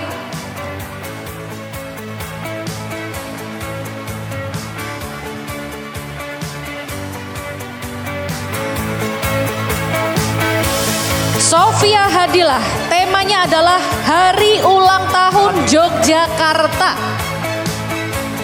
Wow, sekali lagi soalnya tentang apa Sofia? Hari Ulang Tahun Yogyakarta. Hari ulang tahun Yogyakarta. Kita coba ya. Ya. Kita beralih ke informasi lain pemirsa. Kita akan segera bergabung ke Yogyakarta. Ada Sofi di sana yang nampaknya sedang seru sekali di kawasan Malioboro Yogyakarta. Sofi, silakan laporannya. Nampaknya ada semangat antusias sekali di sana. Ya, baik, terima kasih. Saya Sofia Adila melaporkan langsung dari Malioboro, Yogyakarta, di mana saat ini tengah ada perayaan dari Hari Ulang Tahun Yogyakarta yang dihadiri oleh ribuan pengunjung, luar biasa sekali. Dan kali ini ada yang berbeda, bahwasannya untuk tema dari Hari Ulang Tahun ini adalah Jogja Anti Kelitih. Sehingga tadi sudah dilihat ada beberapa spanduk dan juga campaign terkait dengan bagaimana anak-anak muda di Jogja ini bisa menjaga keamanan kotanya. Sudah banyak sekali pawai dan juga spanduk-spanduk yang dibawa. Seperti yang tadi saya katakan bahwasanya Jogja Anti Kelitih gitu Mbak. Jadi bagaimana anak-anak generasi muda ini bisa tahu menjaga keamanan kotanya. Dan nantinya Jogja bisa menjadi kota yang lebih aware dan juga aman untuk kedepannya. Dan di sebelah kanan saya sudah ada pengunjung yang sudah dari tadi saya lihat sepertinya tertarik nih untuk melihat hari ulang tahun ini. Ya Mbak, boleh tahu apa harapan dari hari ulang tahun Kota Jogja di tahun ini Mbak? Ya kalau bicara harapan ya, saya sebagai warga Jogja tentu ingin Jogja bisa lebih baik lagi. Jogja kulinernya bisa mendunia, lebih banyak wisatawan yang datang ke Jogja, tapi wisatawan yang tetap menjaga budaya Jogja dan juga tidak mengotori dengan buang sampah sembarangan. Karena kan Mbak ya, kalau lagi banyak acara-acara kayak gini tuh saya tuh suka lihat ya pagi-paginya, besok kalau saya jalan pagi tuh saya jogging, suka banyak sampah tuh bertebaran di mana-mana. Jadi saya pesan juga sih untuk pengunjung supaya jangan buang sampah sembarangan, di sini kasihan Jogja. Iya benar sekali Mbak, dan itu harapan kita bersama ya Mbak. Baik, saya Sofia Adila melaporkan langsung dari Malioboro, Yogyakarta, kembali ke studio. Boleh kasih tepuk tangan? Oke, Sofi silahkan kembali ke tempat. Kita lanjut dulu ya, baru nanti dikasih komentar-komentarin ya. Kita lanjut, selanjutnya Yuniar Raihanisa, silahkan untuk mengambil fishbowl-nya. Oke, ini beritanya sih sebenarnya masuk ke segmen aku ya. Apa tuh? Itu? Yogyakarta bebas begal. Wow. Seperti kita tahu bahwa begal ini sedang marak Kak Tisa. Betul Lebih sekali. tepatnya kelitih ya. Jadi bisa memang merampas barang atau sekedar menyakiti korbannya. Ya, Oke. betul. Pemirsa, saat ini kondisi di Yogyakarta tengah mengkhawatirkan karena belakangan begitu banyak ada masyarakat yang menjadi korban begal ataupun kelitih. Dan saat ini pun tampaknya pemerintah ataupun juga dinas kepolisian sudah bekerja sama berkoordinasi satu sama lain untuk mengatasi persoalan begal ini. Untuk atau informasi selengkapnya pada perkembangan kelitih ataupun begal di Yogyakarta, kita akan menuju ke reporter Garuda TV, ada Yuniar. Silakan Yuniar. Ya, terima kasih Tisa. Halo pemirsa Garuda TV, saat ini saya sedang berada di Polresta Sleman yang saat ini saya meliput tentang beberapa pelaku begal yang sedang tertangkap di sini. Jadi sudah ada polisi dan juga pelaku begalnya. Nah, kita langsung aja kali ya tanya-tanya tentang sebenarnya apa sih motif dari pelaku begal ini. Baik, kita langsung saja tanya dengan salah satu pelakunya. Boleh Kak, mungkin diceritakan sebenarnya apa sih motifnya, kenapa kakak tuh melakukan begal gitu di Yogyakarta? Ya awalnya sih coba-coba ya Mbak ya. Oh gitu, tapi kan ini nyawa orang ya Kak ya, kok dicoba-coba itu gimana tuh maksudnya? Ya saya ngeliat teman-teman saya coba ngerampas barang orang, dapat duit ya bisa poya-poya Mbak. Waduh. Buka mungkin ya, oke. Nah saat ini saya juga berkesempatan untuk mewawancari langsung dengan Polwan dari Polres Sleman. Nah bagaimana Ibu cara menghadapi maraknya begal yang ada di Yogyakarta ini? Ya, kami sudah menurunkan beberapa tim ya, personil untuk mengamankan beberapa titik yang rawan begal. Ada beberapa personil yang ditempatkan di sekitar 400 titik di kabupaten atau di sekitaran Jogja ataupun juga di kota Yogyakarta ini. Dan kami juga menghimbau kepada seluruh masyarakat, terutama kaum perempuan ya, hindari untuk keluar malam, terutama di atas jam 10 malam begitu ya. Itu salah satu cara kita untuk melindungi dari potensi-potensi yang membahayakan untuk begal-begal ini. Tapi tentu saja kita ingin memberikan rasa aman dan rasa nyaman bagi masyarakat Jogja. Siap Bu. Baik, terima kasih. Mungkin ini juga bisa jadi pelajaran berharga bagi Masnya juga ya. Untuk kedepannya semoga kota Yogyakarta lebih aman bagi semua masyarakat. Amin. Terima kasih, sekian dari saya Yuniar Renisya melaporkan kembali ke studio. Terima kasih Yuniar Luar atas biasa, laporan Anda. Saya mau cari Kak Jemi ini. Mohon maaf ya, kalau yang begalnya Kak Jemi sih aku mau dibegal. Wow. Ya. Dibawa pulang ya begalnya ya. Bawa pulang. The last but not least, silakan Hafid. Baik. BBM naik kah? Oh my God. Hafid. Kalau aku pandang gelap bintang nan jauh di sana. Nah, Asik. Kamu harus melaporkan tentang acara konser dangdut. Presenternya Baik, kita dong. akan segera menuju ke lapangan Maguwo Harjo yang sedang bergoyang di sana. Ada reporter kita di sana. Silakan laporannya. Iya, mungkin setelah ini saya akan mengajak pemirsa dan juga mungkin yang ada wisatawan ataupun warga masyarakat di daerah istimewa Yogyakarta untuk bergoyang di Stadion Maguwo Harjo Sleman, daerah istimewa Yogyakarta. Di mana di kesempatan kali ini dari tanggal 12, 13 dan 14 Juni 2026 ada Dangdut Festival Yogyakarta dengan tema Dangdut Bergoyang, Dangdut Istimewa. Ini menghadirkan ratusan pelaku seni di daerah istimewa Yogyakarta, termasuk ada beberapa gestar atau bintang tamu spesial yang turut kita hadirkan.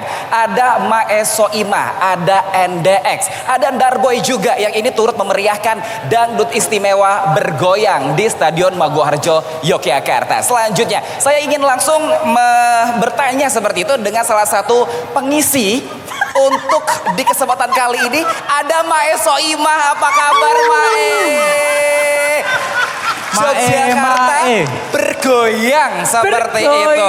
Temanya Yogyakarta bergoyang, Yogyakarta istimewa. Harapannya Mae apa? Harapan saya ya acaranya sukses, acaranya lancar, yang nonton banyak ya kan. Gak ada ribut-ribut, jangan bawa miras ya kan. Terus apalagi ya pokoknya sukses lah. Sound systemnya oke, penari latarnya oke, backsoundnya oke. Pokoknya jangan lupa ya nonton Jogja Bergoyang pemirsa di rumah. Mbak Soimah boleh dibocorkan sedikit mungkin persiapan untuk tampil kali ini seperti apa Mbak E? Ya pasti ya aku latihan vokal ya. Kemarin ya aku latihan vokal sama guru private aku. Kemudian aku minum ini loh Mas, minum air jahe.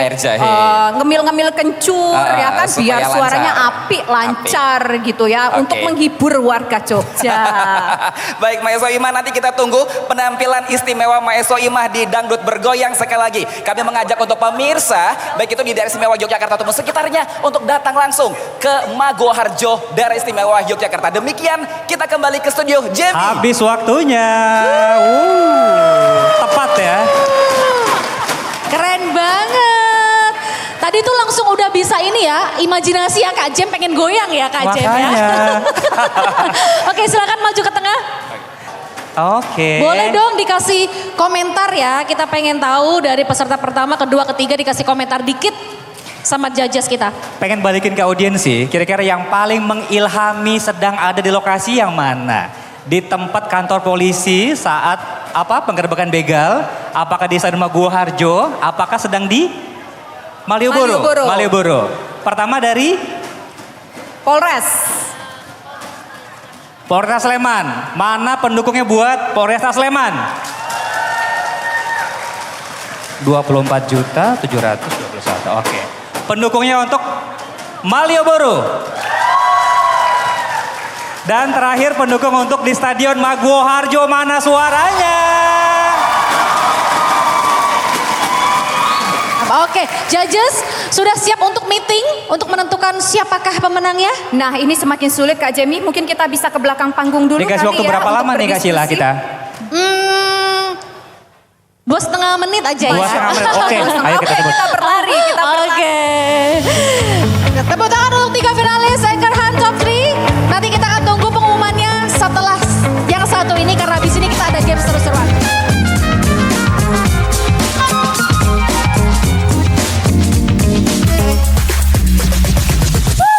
Peristiwa apa saja yang menjadi sorotan di tanah air dan mancanegara? Laporan 8 Update hanya di Garuda TV.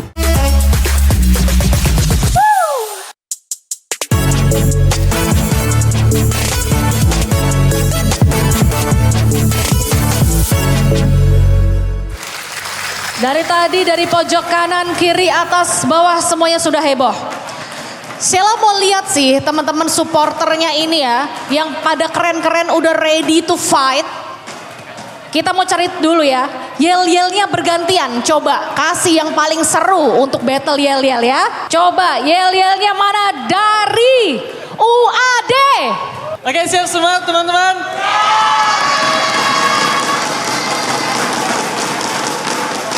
Oke.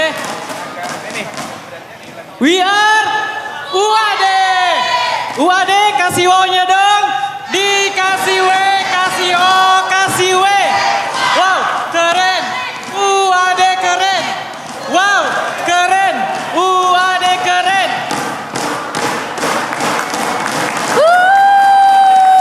Universitas Ahmad Dahlan keren. Thank you. Selanjutnya, this is UNY. Siapa kita? UNY. Jakarta. Ayo.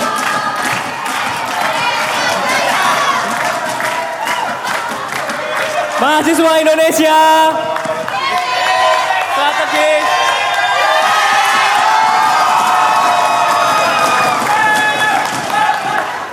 Terakhir ini dia UGM. UGM, everybody salam.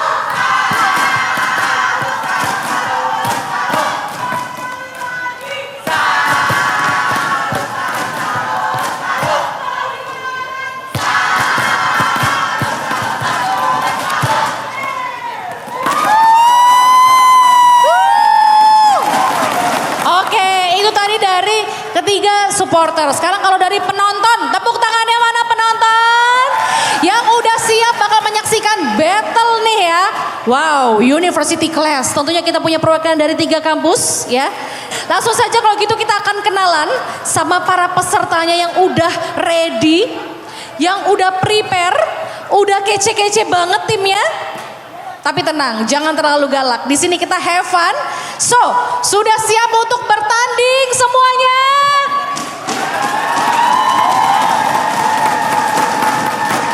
Oke. Untuk semuanya, kalau misalnya aku bilang University Clash, teman-teman jawab, let's fight. Oke? University Clash.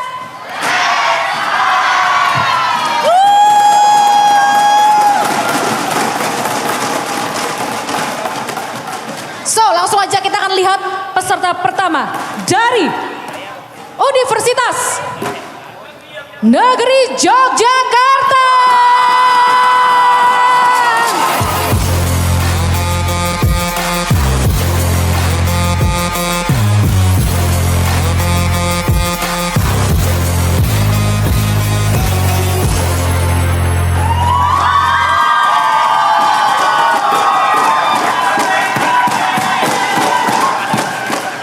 Satu, dua, tiga, empat, lima. Ini boleh kita kasih tahu kenalan dulu ya. Tak kenal maka tak sayang nih. Namanya siapa? Afif Zaki. Afif Zaki. Panggilannya? Zaki. Zaki. Melisa. Devin. Halo semuanya, saya Queen. Halo semua, nama saya Nosi. Favorit nih kayaknya nih. Oke, teman-temannya coba jawab ya. University Class.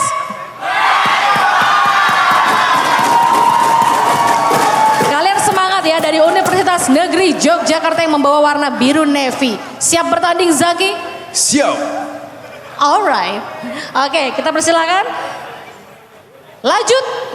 Kita persilakan dari Universitas Ahmad Dahlan.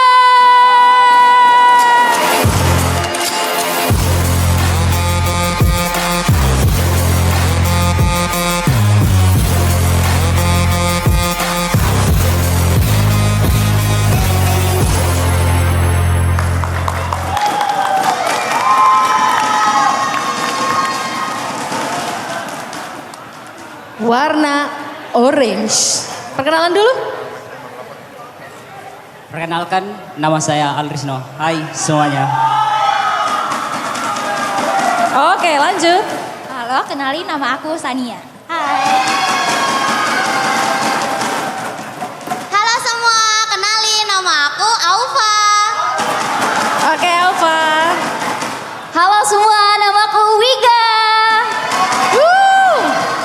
Halo semua, namaku Alin. Oke, coba Ali, kamu yang teriak. University Class, biar temannya jawab. Oke, University Class. Fight. Siap bertanding? Siap. Oke, silahkan menempati podium dari Universitas Ahmad Dahlan. Then, the last but not least, this is Universitas Gajah Mada.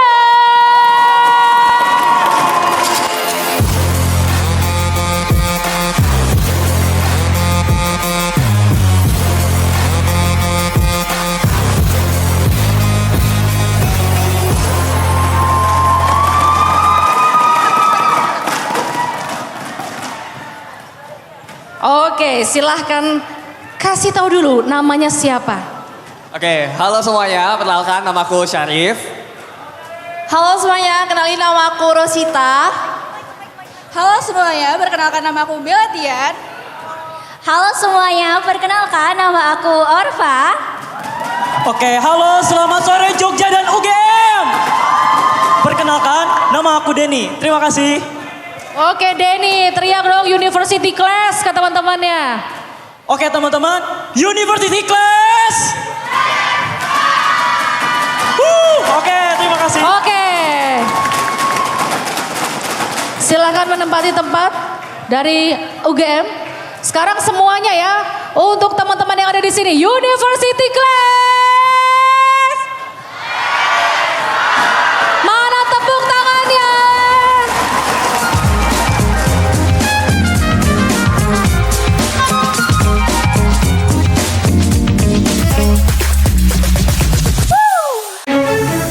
Mengupas peran strategi dan peran penting para pengambil kebijakan dalam Kabinet Merah Putih hanya di Garuda TV. Siap. Kita langsung saja menuju games pertama. Games pertama bernama Pass the Answer. Oke, Pass the Answer. Jadi setiap tim akan membentuk satu baris ke belakang dan menjawab dengan cepat 10 pertanyaan yang diberikan selama 30 detik. Jawabnya secara bergantian. Jadi setiap orang yang sudah menjawab bisa langsung ke belakang. Ya. Selama waktu masih ada, kumpulkan sebanyak-banyaknya poin dari setiap jawaban yang benar mendapatkan nilai 10. Jika mendengar suara berikut ini, suara benar, ini benar. Ya, berarti jawabannya benar. Tapi kalau suaranya salah, nah itu berarti jawabannya salah ya guys. Kita langsung saja, tim pertama yang akan bertanding adalah dari Universitas Negeri Yogyakarta. Let's go.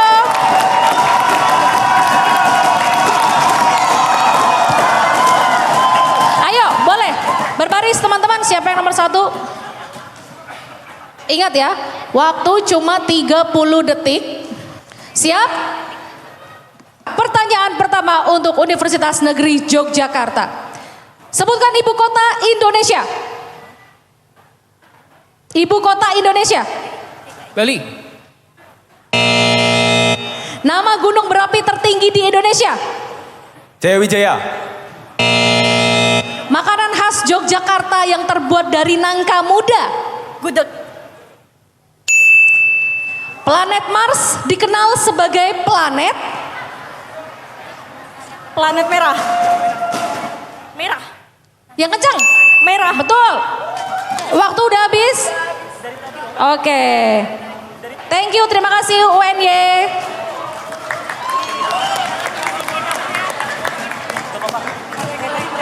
Oke, kita lanjut ya, Universitas Ahmad Dahlan. Let's go. Sekarang kita mulai dari sekarang untuk Universitas Ahmad Dahlan. Berapa jumlah provinsi di Indonesia? 38. Betul. Mata uang Uni Eropa. Dolar. Salah. Jalan waktunya dong, nggak jalan. Singkatan dari ASEAN. Association. Ilmu yang mempelajari cuaca. Pas. Jumlah pemain sepak bola dalam satu tim. 11. Waktu habis? Waktu habis. Oke. Dah. Lanjut. Universitas Gajah Mada.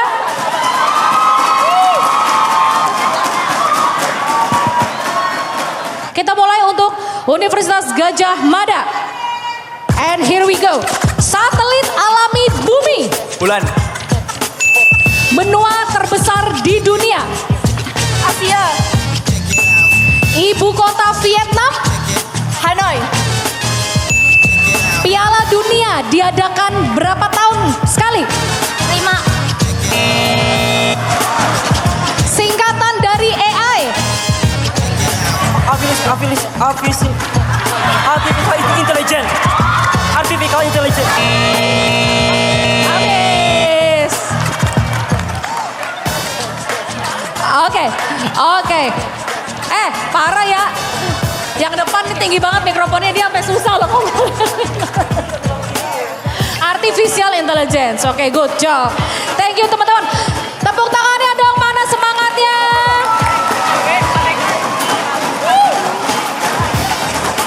Sabar. sabar, tenang, tenang. Ini masih pemanasan game pertama. Masih ada game kedua.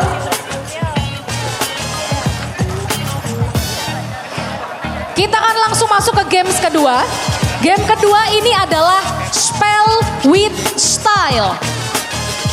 Jadi, kalau tadi setiap orang bisa kasih poin, sekarang cuma satu orang dari setiap tim yang akan mengumpulkan poin.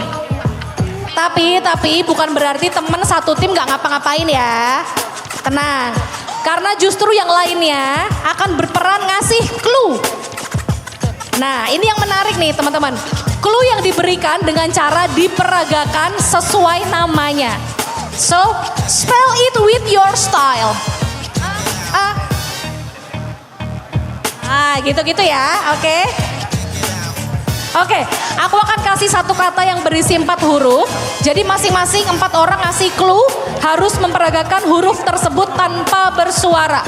Cukup pose aja. Terus yang nebak harus menebak kata apa sih yang dibuat oleh pose atau style dari teman-teman ya. You got it? Nangkap? Nangkap di sini ya. Gampang lah ini buat semua ya. Oke, sekarang yang pertama dari Universitas Ahmad Dahlan.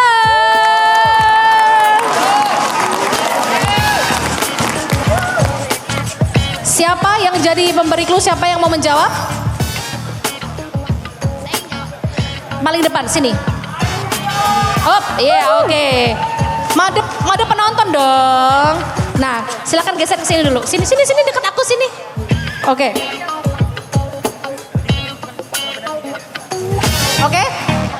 Satu huruf ya, satu orang satu huruf berarti ya. Silakan tebak 3, 2, 1, go. Bumi. Betul.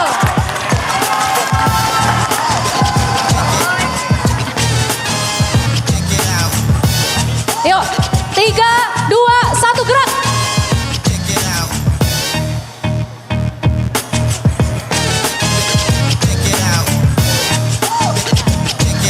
Soto.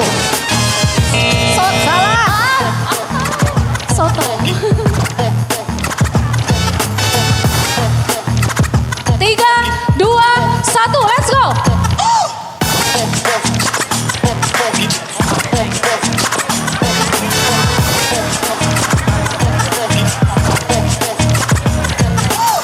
Apa? Ayo, pas. Ganti.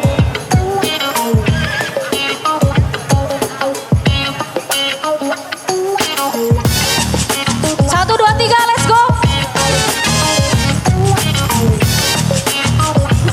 Ruas. Betul. Terakhir.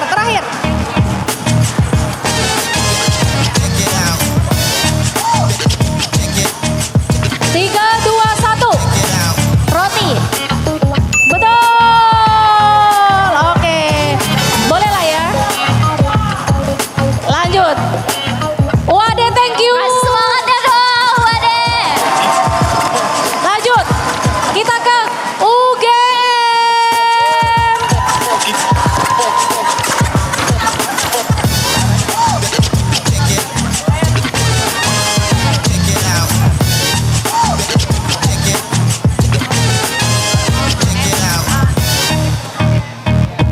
Oke, ready? UGM akan menjawab, teman-temannya akan memperagakan. And then 3, 2, 1, let's go. Lama.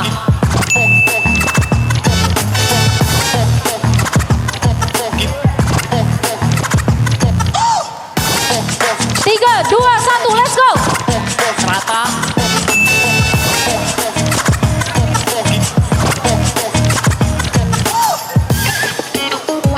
Let's go.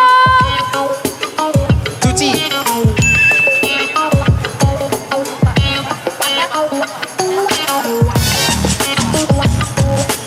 3, 2, 1. Lusa. Lubang. Salah.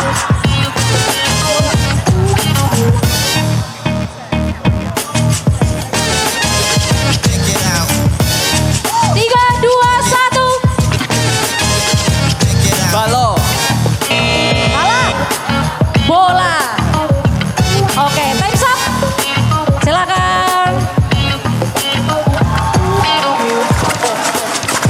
The last but not least, Universitas Negeri Yogyakarta. Let's go!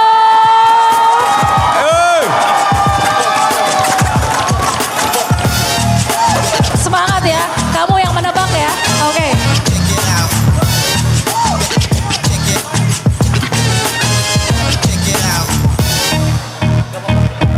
Oke. 5, 4, 3, 2, 1, let's go.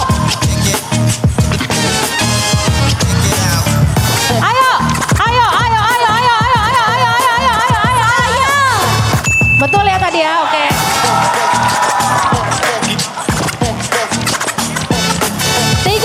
Tiga, 2, 1, let's go. Jasa.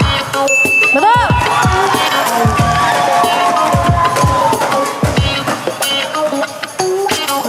Tiga, 2, 1, jadi. Sama. Salah.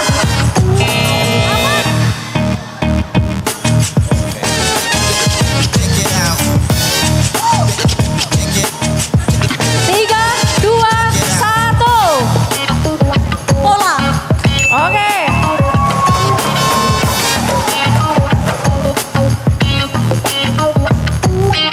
Tiga, 2, 1, jadi.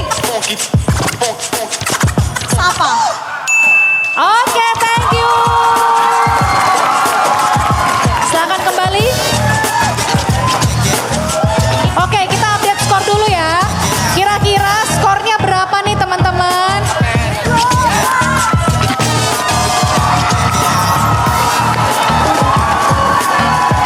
Oke. Tenang, tenang. Semuanya tenang. Masih bisa mengejar ketertinggalan. Masih ada games terakhir. Games ketiga ini akan menjadi penentu tim manakah yang akan pulang sebagai juara 1 di University Class.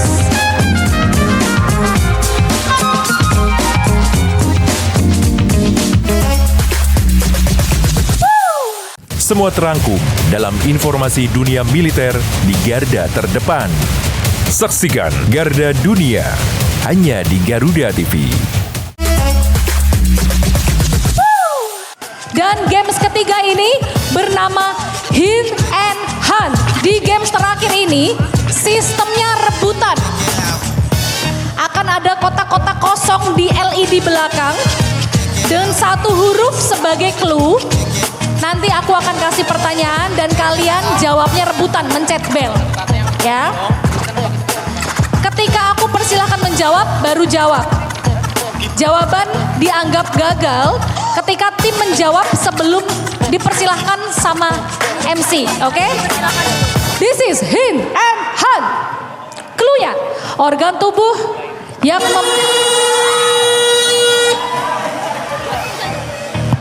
Jantung. Jawabannya benar. Sabar, sabar. Sabar. Oke, guys, dari UGM merasa belnya kurang kenceng. Ada solusi nggak, teman-teman? Nah, sama Kak posisinya. Mereka nggak kelihatan. Apakah bisa digeser? Ya, geser. Podium. Gimana? Nggak bisa. Jadi terpaksa ya, mohon maaf ya, miring. Oke. Bentar. Saya harus mendengarkan dengan saksama ya. Cek. Izin. Oke. Pertanyaan kedua. UGM. Hoax. Informasi yang tidak benar, hoax. UGM. Oke. Selanjutnya, ketiga.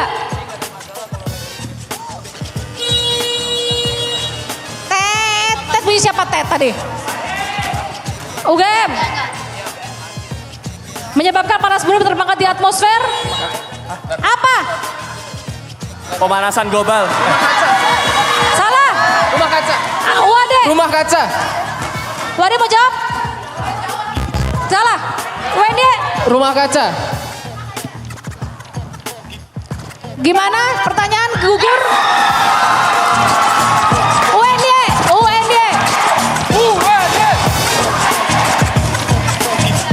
Sebentar ya teman-teman, sebentar. Sabar, teman-teman izinkan aku baca clue-nya. Ya, jadi kamu jangan baca sendiri ya. Kalau aku udah kelar baca titik, baru kalian pencet. Aku baru mau baca, kalian udah tatot. Sabar ya, oke. Kalau aku nggak baca, aku diem, jangan pencet. Kuncinya aku ngomong. Yang keempat. Silakan next. Aku diem, aku belum baca. Abang. Gak kedengeran. Alasan yang terlalu dicari-cari, belum baca, belum. Siap-siap nih aku mau bacain. Siap-siap aku mau bacain. Siap-siap aku mau bacain. Setara dengan 1 juta watt. Wade. Megawatt, jawabannya benar apa salah? Betul.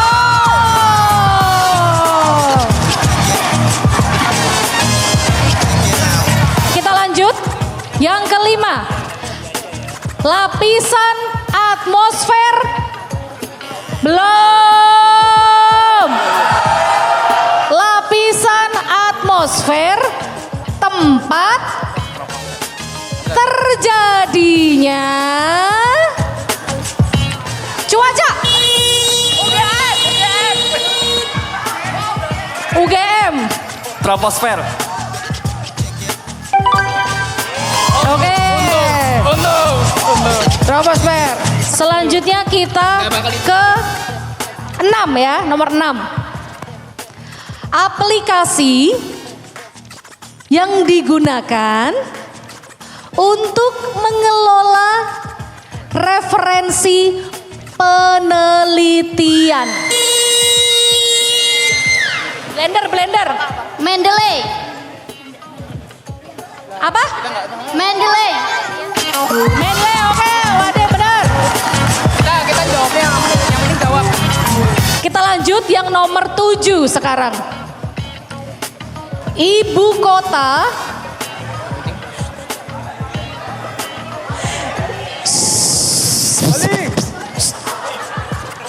Ibu kota Australia.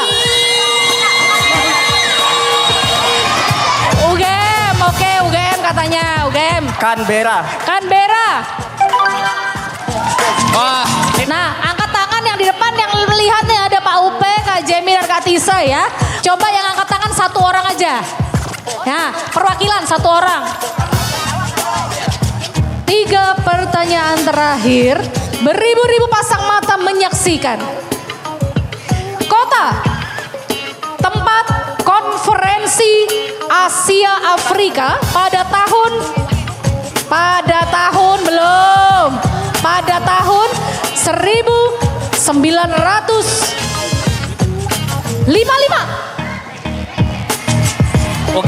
UGM. Bandung. Selanjutnya. Negara dengan jumlah penduduk terbanyak. Cina. India. Yes. Ya. Iya ya, India. Jangan marah, ya. Las. Ternyata skornya seri, teman-teman. Skornya seri. Informasi yang dibisikin pertanyaannya dari BOD. Jadi mohon izin untuk memikirkan sejenak pertanyaannya. Dan dari skornya ini, Pak Upe, Kak Jem, ini kan UGM, UNY, UAD. Ini mau 2 tim yang bertanding apa? Silakan. Oke.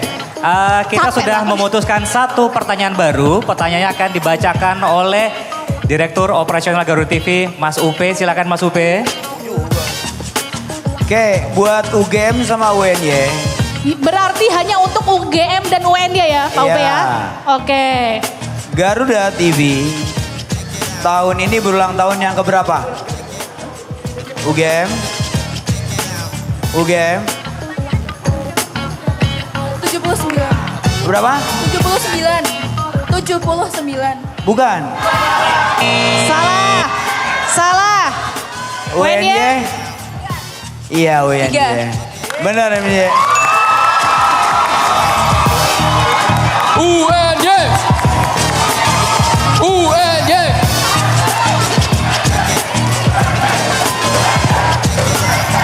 Oke, juara ketiga. Kita kasih tepuk tangan nih untuk UAD. UAD kasih wow-nya dong.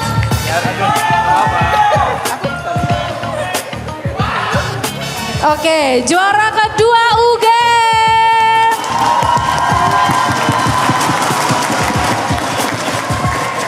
Dan juara pertama.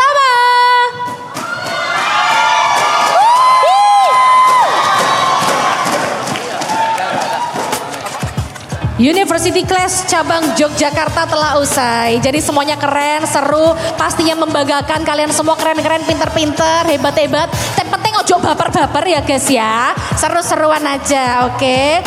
Nah, sekarang kita akan kasih cek cash ke kalian. Monggo Kak Jem, kita undang untuk memberikan hadiah kepada juara ketiga kita dari Universitas Ahmad Dahlan.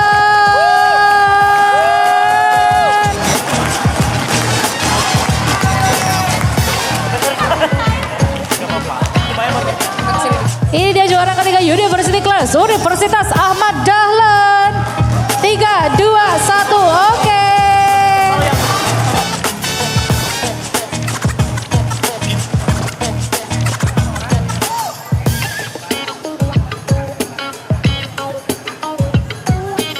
Oke, foto 3, 2, 1. Oke. Ini dia UNY juara pertama kita. Silakan UNY.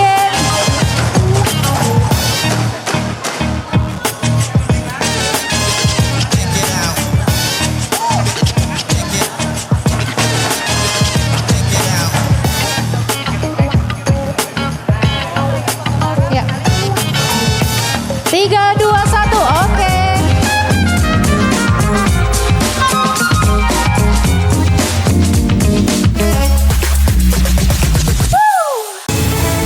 Di balik dunia yang bergejolak, ada kebaikan yang tak pernah padam.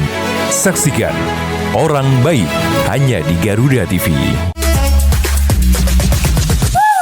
Karena tadi kita udah melewati banyak challenge dari anchor presentation, interview session, hingga live report challenge. Sekarang kita akan umumkan siapa yang akan menjadi juara Garuda TV Anchor Hunt Indonesia Punya Kamu. Boleh kita invite 3 peserta top 3 tadi dari Anchor Hunt.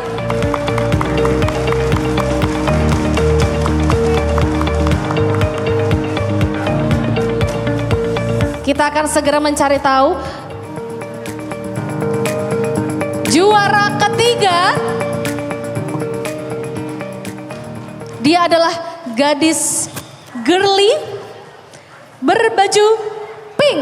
Sophie, congrats.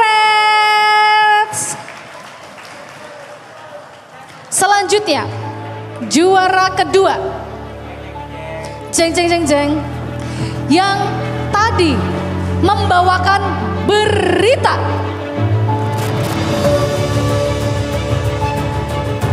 Begal.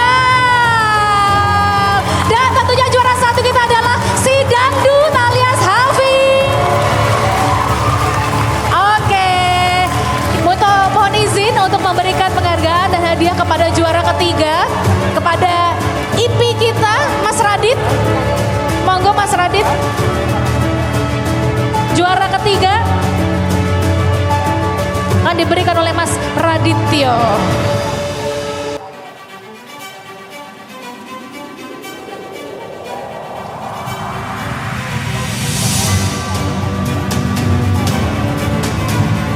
Foto dulu. Cekrek, cekrek, cekrek, cekrek. Oke, baik, terima kasih. Oke. Juara kedua akan diberikan oleh seseorang cantik yang cosplay Mae Soimah. Senior presenter kita dan Ibu Ipi, Kakak Tisa Noveni, silahkan.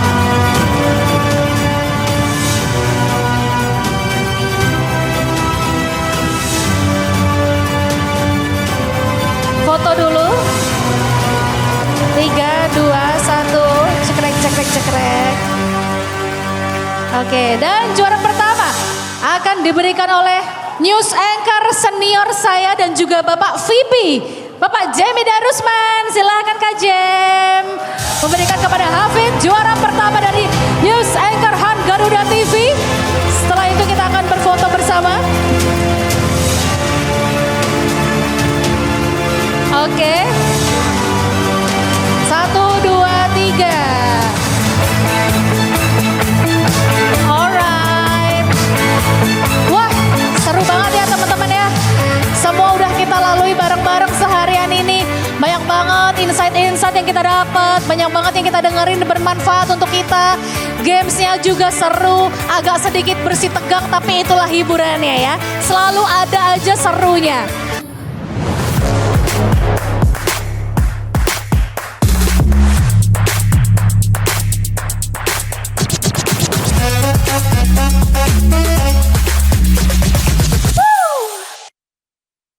Dipersembahkan oleh